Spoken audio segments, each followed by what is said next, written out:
Good morning. Good morning. 6:23 a.m. I want to discuss a couple things with the people. Audio check is complete.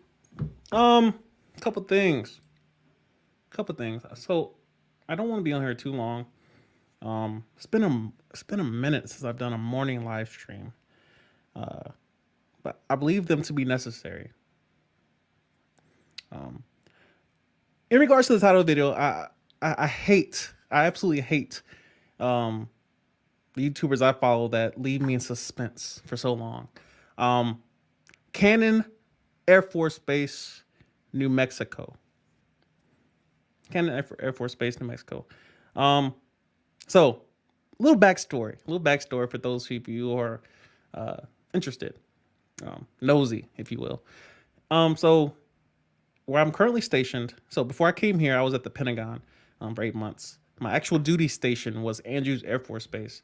We had what you would consider a field office, if you will, a small little team of four that worked at the Pentagon. Obviously, the Pentagon and Andrews are within miles of each other, give or take, in DC. So, our office at Andrews just sent four people from our office to the Pentagon to make it more convenient for those who worked there. And that's, of course, before Bolling Air Force Base, which is also in DC, stood up to kind of compensate for that gap, to help assist. And I believe Bowling's taking over the Pentagon duty. So basically, Andrews will be separate. Bowling and the Pentagon will become one entity or one squadron in terms of finance personnel. That being said, after I left the Pentagon, did 8 months there. Amazing experience. I made a video on that, just kind of talking about my experiences there. Of course, throughout this live stream, if you have any questions, feel free to throw them in the chat. I'll try to address them before I head to work. But yeah, left the Pentagon, headed to Clear Air Force Station, where I'm currently here. Short tour, my first short tour. Most people don't know about Clear Air Force Station. I've made several videos about this base. It's a Space Force base. New transition from Air Force to Space Force. We are under Delta 4. And yeah, I am the first, which is, we out here. I am the first resource advisor under the Space Force at this base.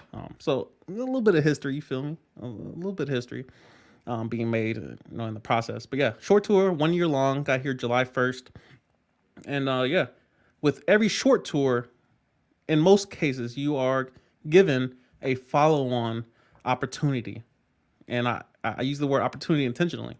Opportunity meaning you have a chance to choose where you go after. And it's a huge opportunity that, of course, I messed up. I would be the person to jack up my follow on to potentially get me to an ideal Air Force location, such as, Spangalum, or, Greece, or Spain, or of course there's much debate on whether or not you can go to back short tours. That's still, the jury's still out on that. But in regards to my journey, I squandered it because the one thing that got me out of the Pentagon, got me out of DC, was worldwide volunteer. So most people don't know about it. On your given wish list, you have all the different locations that you can possibly go to in the Air Force, from A to Z, and you'll find some of the weirdest places in there that you didn't know that the Air Force is located, or the military in general is located there. There's an air base, or there's a landing strip, or that there's a small little finance squadron there, or there's a special forces unit, and there's some embedded support systems with that special forces unit, what have you. You can pretty much go anywhere in the world, with the military. And so in that wish list, you scroll all the way to the bottom, you'll find something called Worldwide Volunteer. This works to get you out of predicaments where let's say you've been stationed at a place for going on 6 years, or you just been there too long, and too long could be anywhere from a year to however long you've been there. So Worldwide Volunteer, it doesn't work in every case. Obviously, a lot of people just throw it on there and they still remain where they're at. It doesn't work in every case to get you out of where you're at. But in cases where, it does work, you're basically telling the Air Force, send me anywhere you want, and I'm just here to serve. Just send me anywhere you want. And so with that, Your boy put that on his wish list, and it got me out of DC. In hindsight, of course, in hindsight, regret, regret, because Alaska's different. Alaska is different. It's one thing to be in DC and have nothing compared to in terms of your Air Force career. Obviously, I had a deployment while I was there as well, but I miss it. The DMV is something different. The accesses you have, the ability to drive up, a couple hours to New York City. Um, Philly's 2 hours away. You go south, you go to Virginia Beach. You got Charleston.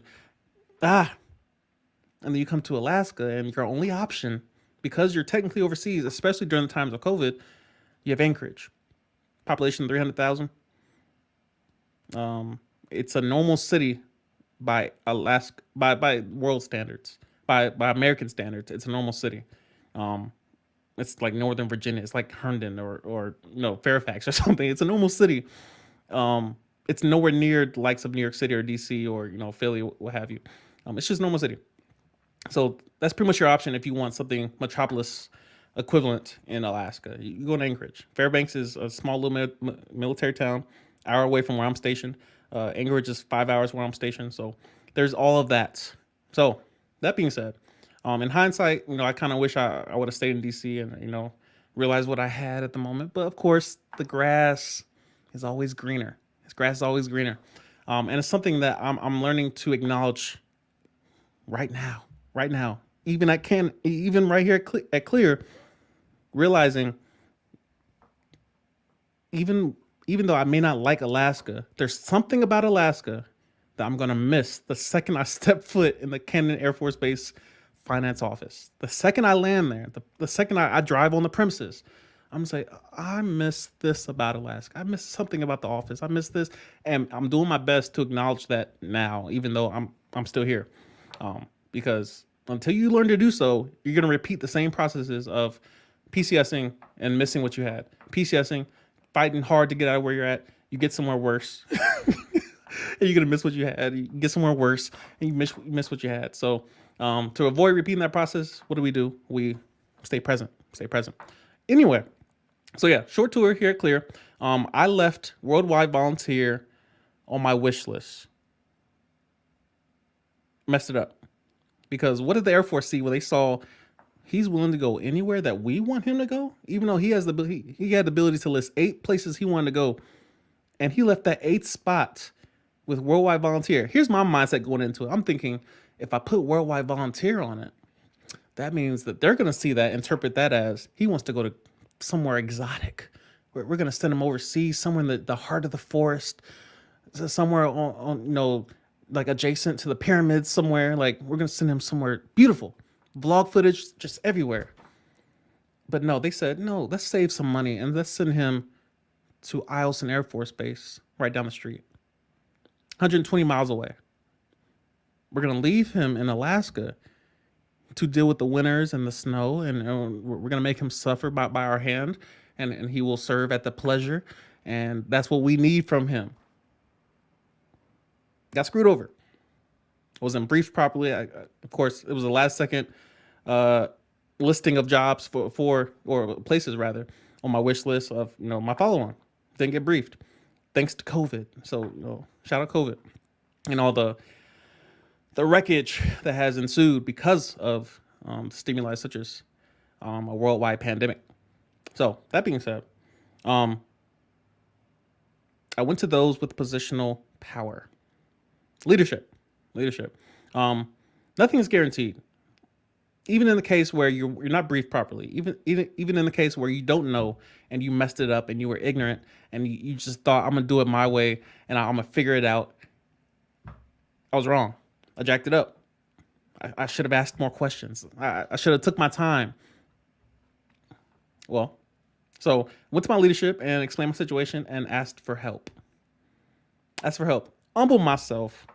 And of course, in hindsight, the story has a happy ending, so it's easier to tell it now than to tell it at the beginning where I was just pissed. I'm like, why would y'all send me 120 miles away, bruh? Yes, most people, they've been stationed in Alaska, and they'll tell you, bruh, I loved Alaska. Alaska was amazing. The snow and the outdoors and the camping, the fishing, the hunting. And then you ask me, I'm like, bruh, send me back to the lower 48, bruh. Hurry up. Send me back to the lower 48 where I can drive to a different state, where I can hop on Southwest flights for $100. Send me back to the lower 48. Like, Alaska's overseas, so CONUS. So there's certain rules to taking leave, especially during COVID. You can't just up and leave the state when you get ready to, bruh. There are rules. With that being said, um, went through all that, talked to my leadership, and they've shown love. Show love. Shout out to my personalis, one deep slot here as well. Shout out Adams, showing love. Uh, Again, it's her job, but at the same time, there's certain amount of effort that goes into admin type jobs, where same thing with finance, where something can be my job, but then there's a certain amount of effort that goes into how quickly I do something, how much effort I go through in terms of follow up, in terms of making phone calls, developing relationships at processing centers or DFAS or AFPC. All these different elements of effort can't be quantified into a EPR. So shout out to my leadership for making phone calls, for getting chiefs involved, across the Air Force and the Space Force. A lot of phones were rang, a lot of emails sent, to get another option given to me. Just one more option. It's not like I had a list of, all right, the Air Force will send you these other 5 places outside of Allison. I was giving one other option. It said you either go to Fairbanks and serve, or you go to Cannon Air Force Base and you serve. And without hesitation, chose Cannon. Like, it wasn't even hard. Wasn't even hard. Cannon Air Force Base has a reputation, that I'm not ignorant of, as being arguably top 3 worst bases in the Air Force. Arguably. I'm not sure why that is. A lot of people say it's in the middle of nowhere. It's in the middle of the desert. It's in the middle of a dusty town. And to my knowledge, I can't find any difference between Clear and Cannon, Eielson and Cannon. Um, Unless you send me to J Bear, which is Joint Base Elmendorf, um, Air Force Base, for it's joint base with the Army, Fort Carson. Carson. Um, every other base is horrible. Every other base up here in Alaska is horrible outside of J Bear, because it's a major city, more or less. Um, so I'm like, no, Cannon sounds amazing, man. I'll take it. I'll take it. I will take it. I can drive to Dallas. I can drive to Houston. I can drive to San Antonio. I can drive to Phoenix. I can drive to LA. I can drive to Vegas. I can hop in the car. I can go to the airport and be in a different place within hours. No commander approval. Obviously, with COVID, there might be different stipulations to jump through, but of course, we have vaccine options, and of course, I might make a whole stream on vaccines, but I feel like I don't need that much time to talk about vaccines. So, if you have a question about vaccines, drop in the chat, and I'll see if I can address it. But vaccines give you options, and of course, it's just thrown in the bucket with all the other vaccines you're getting anyway. So it's not all bad, and of course, this base has been heavily vaccinated, so um, I don't see people dropping like flies. I don't see people itching and losing sleep and hair and falling out. And no, people seem healthy. Headaches. More or less, whatever. Anyway, so just acknowledging my options. You had Cannon, and I was chose Cannon, and yeah, shout out to my leadership. Shout out to my CSS, my personalis, for helping me. Because again, Alaska is an amazing place for the right person. I am not that person. I'm not that person. Snow, no. Negative 40 degrees, no. Ice everywhere, no. Bears, moose, no. Mountains, um, log cabins with no Wi-Fi, with no running water, with no electricity. No, no. It's just not my cup of tea. It's great to do once. Like, I know a lot of people who spend life savings to come up here and to spend a weekend up here or spend a week up here, and they just want to see Alaska, the uncharted frontier of the unknown territories of Alaska. It's beautiful, no cap. Like, it's beautiful up here, but it's normal after a week. Like, to see mountains draping over the roads and the highways and the open landscapes and the valley, and you just, ah It's cool after a week. It's decent, and then it's just diminishing. I mean, it's not my cup of tea. Again, it's not my cup of tea. For someone, it'll be a paradise. For others, it'll be a dream come true. It's just not my cup of tea. So yeah, that's really the announcement. I didn't want to draw it out and have y'all wait an entire 30 minutes to get the answer, but yeah, Canon. So Clovis, New Mexico. I'm already doing some apartment shopping. One thing I learned from living in DC is that there's a balance I'm looking for in terms of apartments. When I go apartment shopping, there's a balance I'm looking for. In DC, I saved a ton of money by going on the cheap end of BH. My BH in DC was around 1,800 bucks. 1,800 bucks a month in BH. That purely goes for your rent.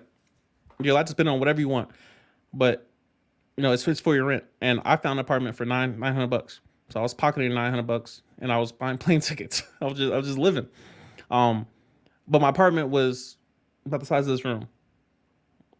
And one thing it taught me, especially during quarantine and when I was teleworking, is that the quality of your living accommodations affects your mental health. Not so much that, I was depressed because I lived there. It's more so that I enjoy quality spaces, quality environments. If you go to a library and it's loud music playing, you violated the purpose of that environment. The purpose of the environment is reading, discovery, writing, studying, retaining information, quality information, answering questions. Whereas if you just go in there and insert stimuli and energy that's not harnessed properly, you destroy. It's called abuse. Abuse is simply the violation of purpose. Sin is the violation of purpose. So by going to this library and you acknowledge the purpose of that place, all the things I just listed, and then insert whatever you want to do, that's violation. One thing I have a newfound value for is a quality environment with purpose in mind. A hotel room, one can acknowledge easily the purpose of a hotel room just by looking at the design of the room. It's meant for sleep. It's meant for rest, comfort. You see it in the design. You won't find, heavily and well thought out quotes in the picture frames.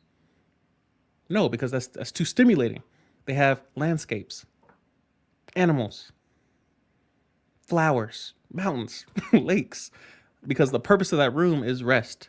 And so the mind does not need, very dark and bright and high dynamic range pictures to stimulate your mind while you're in there to rest. You're only there for a couple hours. So why would they stimulate your mind and keep your brain activity just running on 10 while you're supposed to be resting? So you're able to see, the mattress, they spent some money on that. The sheets, thread count, 800. It's a big difference between that and hay and straw and carpet. You get some high. I personally sleep on silk. I sleep on silk. You don't know the quality of sleep until you've slept on silk. A lot of people say, it collects heat. No, it does, but it doesn't. That's why we have air conditioning. That's why we have windows open during the winter in Alaska. You sleep on silk, it will change your life. You do other things on silk, it will change your life. You take a cold shower. I've had, some visitors say, shaved legs on silk. It's life changing.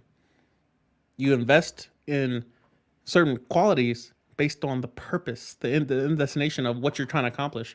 So yeah, when my next apartment has a certain purpose in mind. First of all, I love luxury. Not so much that it costs a lot, not so much that it's a status symbol, not so much that it's different than something that's cheap and, other people tend to recognize that, but the fact that it affects the way I'm able to operate in a certain environment. I tend to be an essentialist in most cases. Most things around me have a purpose. They solve a problem. I don't have a lot of fluff around me. Even right now, like if I got orders today and they said, bro, be out by 4 and PCS, go. That would not be hard. I could pack my car in an hour and be gone because I don't have a lot of extra stuff. Everything I have serves a purpose. If it doesn't serve a purpose, I sell it or throw it away. I don't have a lot of duplicates. I don't hoard many things. One thing, and I made a video on Air Force minimalism or military minimalism. especially in regards to PCSing, is that most of us have too much stuff and we don't notice it until we move. You have closets, walk-in closets, storage bins, storage lockers, storage containers. What are we storing? I know a lot of us have families, and obviously, if I have a certain amount of stuff, and then my wife has a certain amount of stuff, and then my children have a certain amount of stuff, it just compounds from there. But when you have storage containers that you're renting out per month, which are expensive, by the way, for stuff that you haven't used in months, it's just holding stuff. The question must be raised: why do I have all this stuff? What purpose does it serve outside of a comfort feeling of I have surplus? I'd rather have surplus of cash and buy something when I need it. And that's kind of like my mindset when I go into a move or a PCS, is having funds to pull from, not so much stuff to pull from. I don't need a mattress on the road. I don't need a couch. I need gas. Gallon of water, energy drinks. Anyway,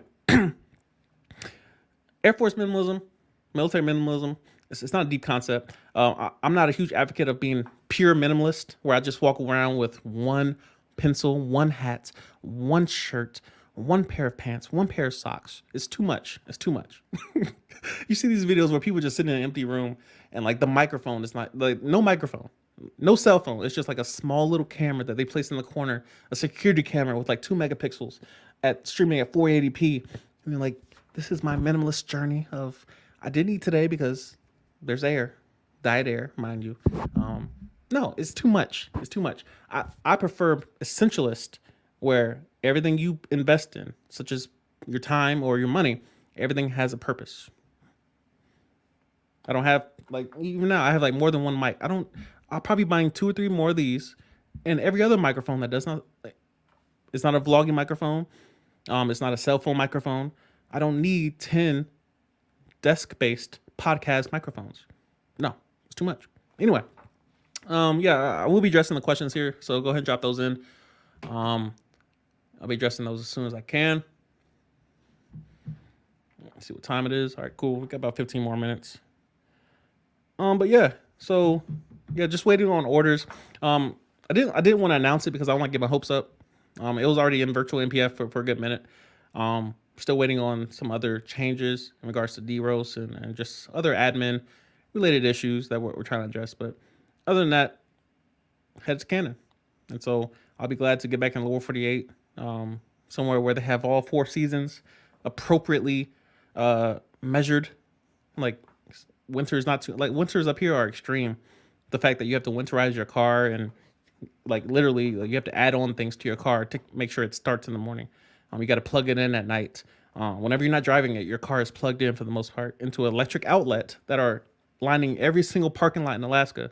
There are outlets that you can plug your car into because it won't start at certain temperatures. And I mean, there's been some mornings where it was plugged in and it was like -30 outside and your car will just, It's crazy. It's crazy. It's a completely different climate. And a lot of people aren't prepared for the climate of Alaska. Like the weather is one thing. And of course, Fairbanks having one of the widest ranges of temperatures. Like during the summer, it'll be in the 90s, but during the winter, it's -60. That's a huge range that doesn't exist many places in the world. So it's just something to keep in mind, especially when you PCS and when you think about the potential places you can go in the Air Force, active duty. Be prepared for that. It's why I'm considering going guard, because of this experience of realizing I'm sure I could probably come across a place that might be worse than Clear Air Force Station. One comes to mind, Thule, Greenland. It's another short tour, so luckily you won't be there for 3 to 4 years. You'll be there for a year. But no, I'm not trying to go anywhere that you can drill for oil and be successful. No. Of course, you can go many places and drill for it. Anyway, what else? PCSing. So I think we covered most of it. So yeah, we talked about apartment. I might be trading my car in. Probably won't. probably won't. I'll probably just keep it. But yeah, nothing crazy off the wall. I really need to get back to doing live streams in the morning. I just feel better. I just feel better. I feel like my energy is more level, especially when pre workout's slowly tapering off. Just had a good workout this morning as well. Um, but yeah, today's technically my Friday because tomorrow's a down day. So some good stuff. Some good stuff.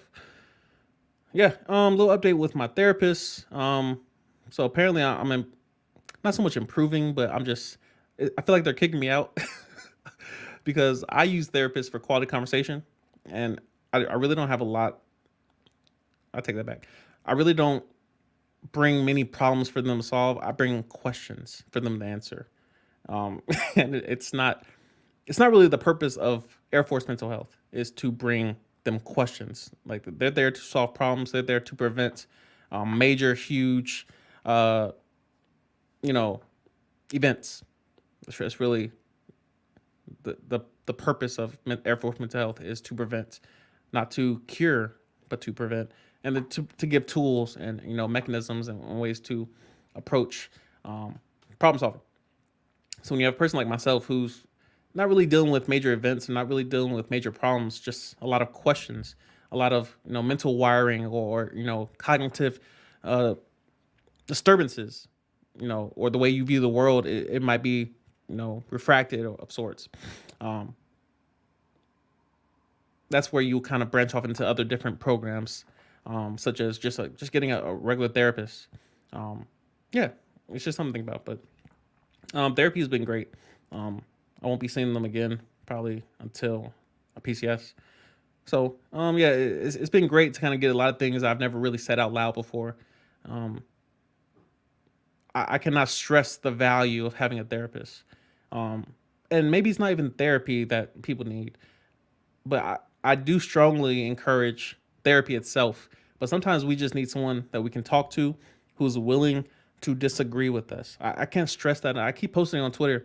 Um, the value of someone who's willing to disagree with you is off the charts. Your enemy is a full-time enemy is so much more better in terms of magnitude than a part-time friend. I can't stand someone who is just a yes man, someone who just agrees with everything. I love arguing. I love debating in pursuit of truth. I'm not a skeptic. In most cases, I'm agnostic. I'm just waiting for evidence. If you show me evidence, I'm going to examine the evidence in relation and correlation to the premise, look at the conclusion, see if they map. It makes sense. A skeptic, you can show them evidence and they can't figure it out. It's too much. I'm like, no, I mean, well, I don't know where you got those numbers from. And no, a skeptic will always have an issue with whatever you present them. Exhibit A, I call it the gun. He had the gun in his hand. He pulled the trigger. I have it on film, 4K footage in slow motion. And he signed this note, digitally signed it, had it notarized of his intent, time and place he was going to murder the person, why he was doing it, motive. And a skeptic will see all the evidence and say, nah. Oh, and we have the body too. The bullets match the gun. Fingerprints all on the gun. We have video footage, 4K footage, zoomed in, notarized, digitally signed document. And a skeptic will still see it and say, nah, that's not it. It's close, but no, I just can't believe. Can't believe. And those type of people you have to run from. Run.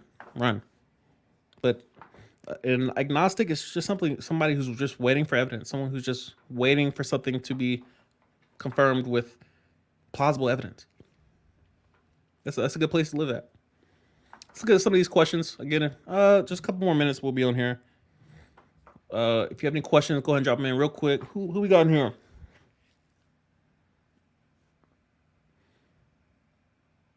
Tony Crockett, you see me, Red. Like, Red, when I tell you I suffered at the hand, I suffered at the hand of Alaska and those who dwell therein.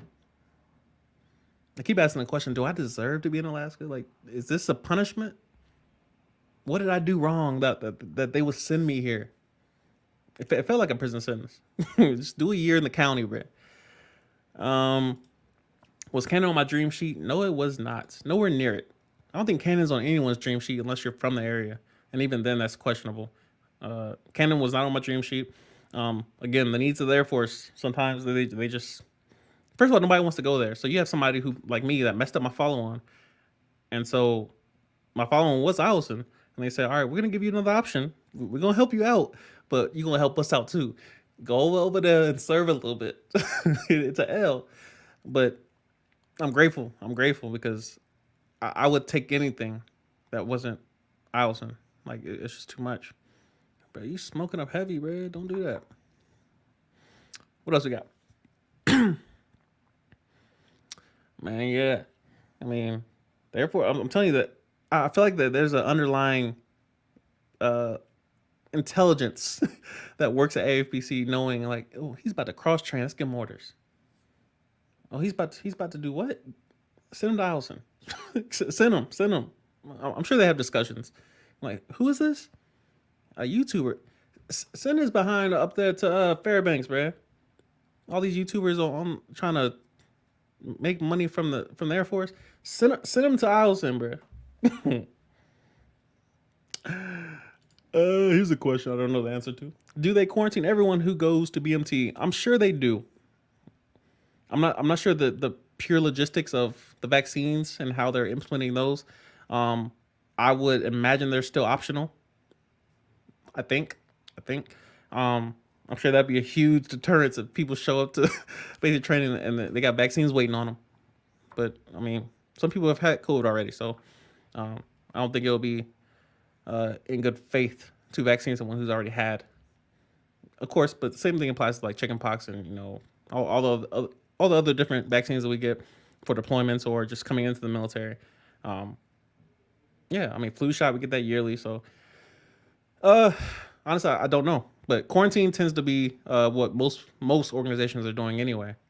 That's why I'll probably get the vaccine before I buy PCS to Canon, just so I can avoid quarantine foolishness. Because I mean, no, I'm so busy. I'm busy. I ain't got time for a lot of that. Sam Anderson asks, I'm in tech school at Keesler right now. Shout out Keesler. Any advice on what to do when I get to my first duty station? That's a very vague question. The most general advice, because we're talking to a general audience, so we want to give general advice. The most general advice that I can offer you: invest in relationships. Now, for most people, and again, that this is very vague information because it's a very vague and general audience. A lot of people subscribe to the label of introvert, and they find what I just said, you know, difficult. Difficult. You tell someone, hey, go to this networking event and work the room, and automatically you have people that hyperventilate and just lose it. I'm like, what does that even mean? Work the room. I am one of those people. I don't go to events and work a room. I find someone to debate with. I find people that I know, or typically the way I learn how to network is to ask a question and to become so interested in someone else, not waiting on someone to become interested in me. That's how I learn to make friends and to network with people, is simply ask them questions and to get to know them and be curious about their background and their experiences. And from there, you kind of establish a framework of giving first, because first of all, people love to talk about themselves. People love to talk about themselves. Back to the topic. Yeah, network. Most likely, again, I don't know your complete background as far as if you have dependents, wife, family, kids, husband, whatever. But in regards to networking, if you're in the dorms, you're at a place where you're surrounded by everyone that you will need to know in the Air Force, in regards to specific units that you have access to that lives next door to you. COVID will reveal your ability to network, because when you out processing, you need somebody in the med group. You should know someone in the med group. You should know somebody on the flight line. You should know somebody in finance. You should know somebody in the personnel. You should know somebody everywhere around the base, because you should be networking at all times, meaning you should be able to out process on Snapchat, on Instagram, Facebook. But a lot of us, because we claim introversion, we're going to be sending emails to org boxes trying to get help. And you're going to get a response in 48 hours. And the response is going to be, please respond with your social. It's how it works. I'm at a place, gratefully, where I pretty much know someone everywhere. I know somebody in TMO. I know somebody in JAG, in the legal office, where I can send a text, I can send a snap, and get help and get answers. And it's really the place you want to be at. Loneliness will find you if you do not say yes. Loneliness will find you. The dorms, it's very revealing about personalities because you'll be surrounded by people, all around, typically around the same age, a wide range, more or less. You have people 18 years old, fresh out of high school. You have people 39 years old, single, no kids, all y'all in the dorms. But one thing it will reveal about you is your ability to network. An easy way, a very easy way to network if you claim to be an introvert most of the time, an easy way to overcome that is simply say yes to every invite you ever get. Any volunteer opportunity, you say yes. Any party that you hear about, say yes. Any card game, any movie marathon, you say yes. Any trip downtown, any base trip that's being offered, you say yes. Anyone who needs help building something, cleaning up something, picking up trash, say yes. You will realize that by doing so, you're putting yourself in rooms that you would not normally be in, which gives you access to people you would not normally meet.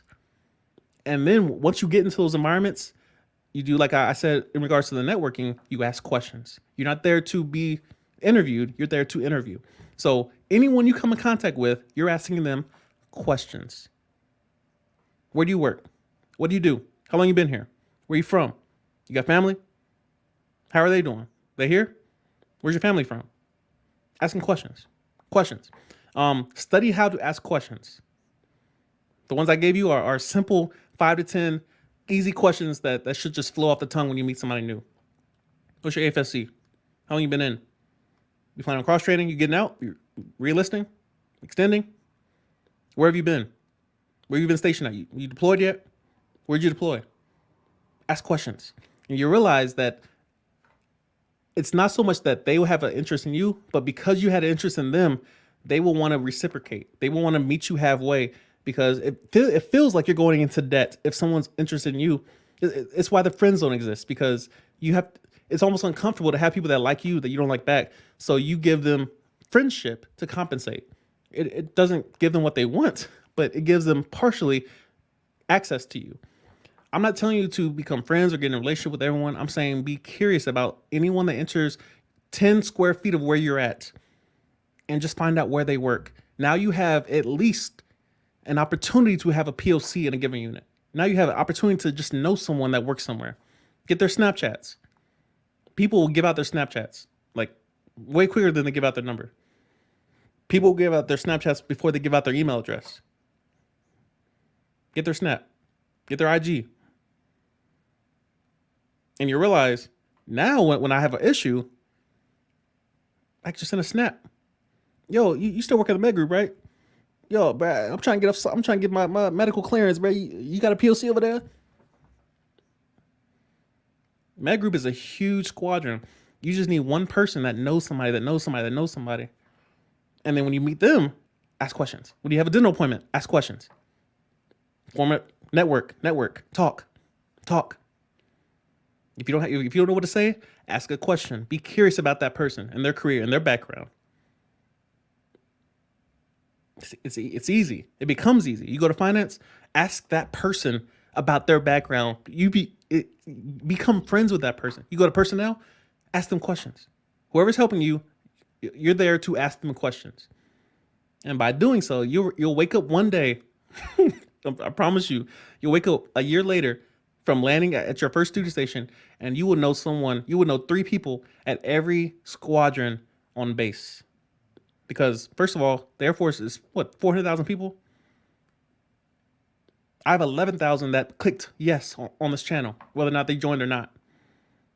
A large percentage of that is probably Air Force personnel. I have thousands of people in the Air Force that care what I think, or cared what I think or thought at one point, and they clicked the button. Potentially, I have access to their email. I have access to YouTube, where they spend time. The point is, networking is not as hard as you think it is. It's a lot easier than you think it is. But it starts with giving. The worst type of networker or person who wants something from someone else is someone who just simply asks and returns nothing in return. You just got your hand out. Yo, can you do this? Can you help me with this? Can you give me this? Can you email me this? Can you look this up? That's not networking. Networking is giving first, and then one day you can ask. Most YouTube channels are built on giving, free advice, free content, free this, free this, and then one day they slide in the description and let me support this. Let me donate this. Let me buy this. It's just how it works. Great question. Victory is with us. Is late to the party. Shout out to Sam Anderson for showing love to him. Yeah, Cannon Air Force Base is in New Mexico. It's so Cannon, I believe, is well, I think Clovis is 10 miles from the state of Texas or the Texas state line. But yeah, we're very close to Texas. I believe it's northern New Mexico, I think. I'm still studying the area, from afar. I've been studying Clovis, studying the area, trying to find a quality environment, apartment. BH down there for a single staff sergeant is like $800. The hell? The hell, bro? $800? That's dust. What are you supposed to do with that? The economy is cheap down there. Major city like DC, $1,800, bro. I'll live in the backseat of my car. Stack that junk. What else we got?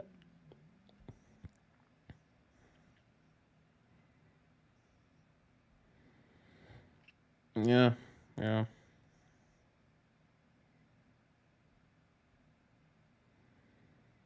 Okay. Sam Anderson says, I just got through BMT the first 14 days. You're in ROM. So you do everything normal, but you don't come in contact with other flights. Yep, that makes sense. Makes sense. Just trying to avoid the spread. The spread. What else we got? What's good, TA? Brianna Shantae asks, do you know anything about munition systems? I got that job leaving for basic June 20th. I don't, not specifically. If munition systems is what I think it is, it's weapons or loading weapons. I do know someone on Eielson who works in weapons loading. I met him at ALS, and yeah, he loads weapons on F-16s, and then he's moving or just moved to the F-35, loading weapons. So yeah, I think that's the same thing. I think so. Don't have a lot of context, but yeah, load weapons. No, wait, yeah, that's a different person. He works on the canopy of F-16s. But the other guy, yeah, my boy, and me and him had a lot of debates about stuff. He works on F-35s, loading weapons. Yeah, just moved to F-35s. So as far as I know, you're on the flight line. You could probably be working 12s, depending on the pace of the unit you're at.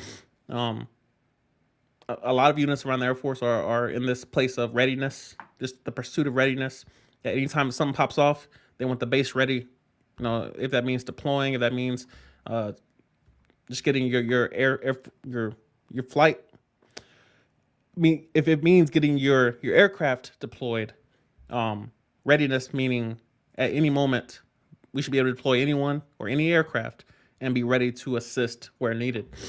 So yeah, it really just depends on your squadron, but in most cases, you're probably working 8 to 12 hours loading weapons. And of course, like that could be anything from a 100-pound to a 500-pound bomb. I mean, it varies, but it's interesting. It's not my cup of tea. But make the best of it. Again, hopefully you can cross train and into something you want to do. What else we got?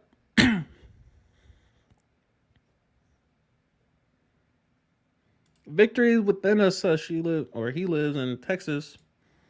Yeah, right near Texas. I'm pretty much on average about 7 to 8 hours from every major city in Texas. So that drive will be happening, or that flight, whatever I choose. Most definitely. So yeah, I'll definitely be around.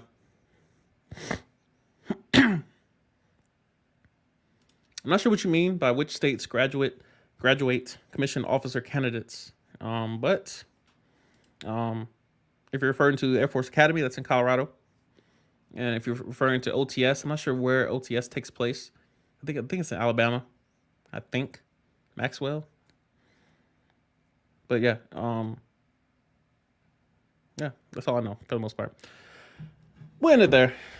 I'm about to hop in the shower, and we got a comment on YouTube, so let's address it now. Has nothing to do with today's live stream. Anyway, I appreciate y'all watching.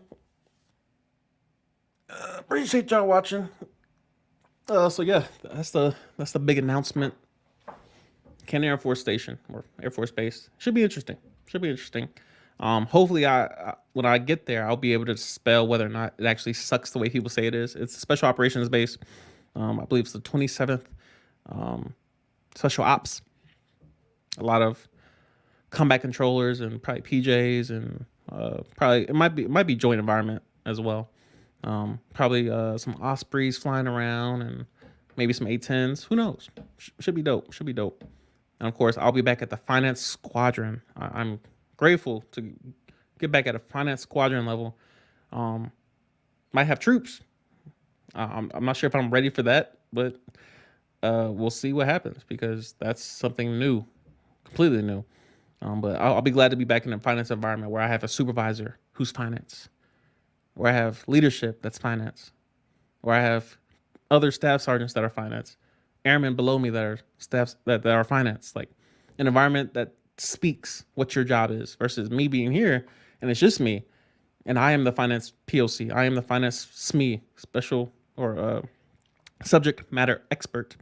Should be interesting, but I'm glad for change. I'm glad this was only a year up here.